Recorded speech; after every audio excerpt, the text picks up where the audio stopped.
Hello friends, now we are going to talk about मौर्योत्तर काल। मौर्योत्तर काल में सुंग वंश पढ़ेंगे। सुंग वंश जिसका शासनकाल 185 बीसी से लेकर 72 बीसी तक था।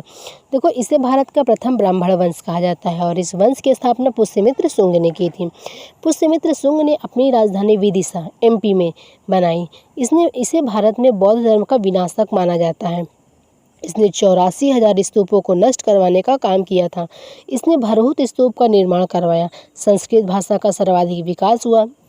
इसी के काल में संस्कृत व्याकरण की भी रचना हुई थी। इसी ने 2 अश्वमेध यज्ञ कराए थे जो इसके राजपुरोहित पतंजलि द्वारा की गई थी। पतंजलि ने महाभाष्य पुस्तक लिखी तथा संस्कृत व्याकरण भी लिखी। भारत में योग का श्रेय ही पतंजलि को जाता है, इसलिए पतंजलि को योग का गुरु कहा जाता है। पुष्यमित्र के शासन में पहला यूनानियों का हिंद का प्रथम आक्रमण हुआ था। इसमें पुष्यमित्र ने हरा दिया था और पुष्यमित्र शुंग ने अपना उत्तराधिकारी अपने पुत्र अग्निमित्र शुंग को बनाया। इसके बारे में मालविकाग्निमित्रम उपन्यास से पता चलता है और जिसे कालिदास द्वारा लिखा जाता है। इसमें अग्निमित्र और उसकी प्रेमिका की कहानी के बारे में भी वर्णन है। भारत के पहले ब्राह्मण वंश के संस्थापक के पुत्र की प्रेम कहानी का नाम मालविकाग्निमित्रम है। इसने अपने शासनकाल में सांची स्तूप की मरम्मत भी करवाई थी। शुंग वंश का अंतिम राजा देवभूति था। देवभूति के महामात्य द्वारा इसकी हत्या करके एक कण्व वंश की स्थापना की गई। कण्व का जो शासनकाल था वो 72 बीसी से लेकर 28 बीसी तक था। देखो, कण्व वंश के संस्थापक वासुदेव शासक के द्वारा हुए। इसका संस्थापक कण्व वंश वासुदेव शासक के द्वारा हुआ और अंतिम शासक सुशर्मा हुआ। कण्व वंश का अंतिम शासक सुशर्मा हुआ और सुशर्मा की अयोग्यता का फायदा महाराष्ट्र के सातवाहन शासकों में से सिमुक राजा ने किया और सिमुक राजा ने आक्रमण करके आंध्र सातवाहन वंश की शुरुआत की। अब आंध्र सातवाहन वंश चलेगा।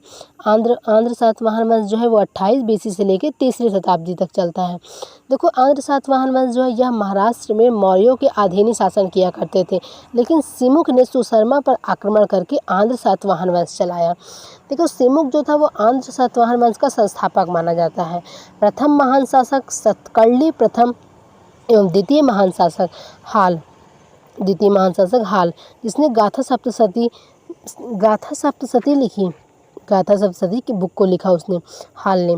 और इस वंश का महानतम शासक 23वां शासक था गौतमीपुत्र सतकर्णी, जो 106 बीसी से 130 ईस्वी तक 106 ईस्वी से 130 ईस्वी तक शासन किया। तो वो भारत के इतिहास में चलाने वाले शीशे के सिक्के सातवाहन वंश के हैं। ब्राह्मणों को भूमि दान करने वाले भी सातवाहन शासक हुए और गौतमीपुत्र सतकर्णी के नाम से पहले अपनी माता का नाम लगाने की प्रथा शुरू हुई। और देखो, इस वंश का अंतिम महान एवं 24वां शासक वशिष्ठ पुत्र पुलमावी हुआ है और वशिष्ठ पुत्र पुलमावी को प्रथम आंध्र सम्राट कहा जाता है क्योंकि इसी ने दक्षिण में आक्रमण करके आंध्र पर अधिकार किया था। तभी से यह वंश आंध्र सातवाहन वंश कहलाने लगा। इस वंश का अंतिम शासक पुलमावी तृतीय हुआ। देखो, मौर्योत्तर काल में होने वाले कुछ विदेशी आक्रमण के बारे में। कुछ विदेशी आक्रमण हुए जैसे कि हिंद यूनानी का मूल स्थान ग्रीस यानी यूनान था। हिंद यूनानियों का संस्थापक डेमेट्रियस प्रथम था तथा इसने अपनी राजधानी पंजाब के साकल को बनाया। लेकिन इंडो ग्रीक हिंद यूनानियों का सबसे महानतम शासक मिनंडार हुआ। इसने भारत में बौद्ध धर्म अपनाया। मिलिंद पन्ह किताब स्रोत से हमें यह जानकारी मिलती है कि इसे बौद्ध धर्म की शिक्षा नागसेन भिक्षुक ने दिया था। अब मिलिंद पन्ह में इसे मिलिंद कहा गया। यह स्वर्ण सिक्के चलाने वाला इतिहास का प्रथम शासक था हिंद यूनानियों के द्वारा। देखो, सिथियंस यानी शक का आक्रमण होता है मौर्योत्तर काल में। शक का आक्रमण होगा।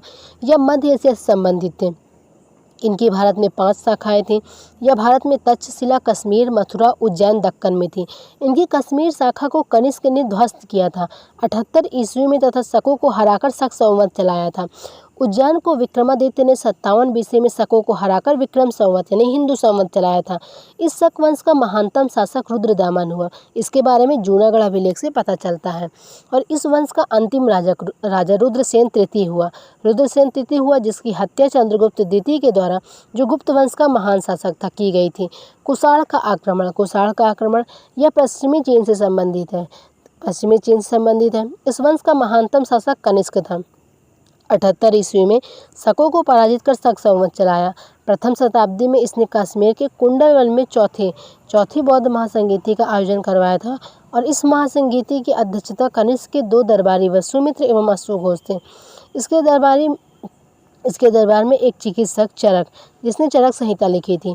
भारत के इतिहास में सबसे पहले शुद्ध सोने के सिक्के कुशालों के द्वारा चलवाए गए थे।